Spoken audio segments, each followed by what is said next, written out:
Hello friends, இன்றைக்கி Sunday லீவுங்கிறதுங்காட்டிங்க குட்டீஸ்க்கு வந்து lunch back பண்ணுற ஒர்க் இல்லை. அதனால் அடுப்புலேயே பருப்பு வச்சிடலாம் அப்படின்ட்டு வச்சாச்சுங்க. எப்போவுமே ரெகுலராக பார்த்திங்கன்னா நாய்க்குட்டிக்கு வந்துங்க அடுப்பில் தான் சாப்பாடு வைப்பேங்க. அது கூட இன்றைக்கி பருப்பும் போட்டு விட்டாச்சுங்க.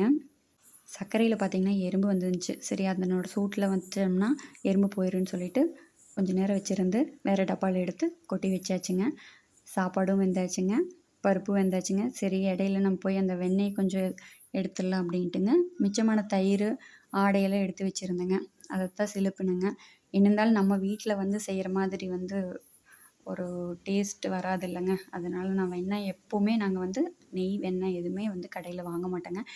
ரொட்டீனாக வீட்டில் தான் செய்வோம். அப்படி செஞ்சு மட்டும்தான் ஸ்வீட்டு எதாக இருந்தாலும் வீட்டில் ப்ரிப்பேர் பண்ணிக்குவோங்க. நல்லா மணக்க மணக்க நெய் ரெடிங்க. ஈவினிங் சொந்தக்கார வீட்டில் வந்துங்க விநாயகர் வச்சுருந்தாங்க. 5 நாள் ஆச்சுங்க. இன்றைக்கி வந்து கரைக்கிறதுக்காக கூப்பிட்ருந்தாங்க. 5 டேஸாக போக முடியல. லாஸ்ட் டேவாவது கண்டிப்பாக போயிடணுங்கிறதுக்காக போனேங்க. ஜாலியாக அரகரோ அரகரோ அரகர அரகரோ அப்படின்னு போட்டு பிள்ளையார் கரைச்சாச்சுங்க.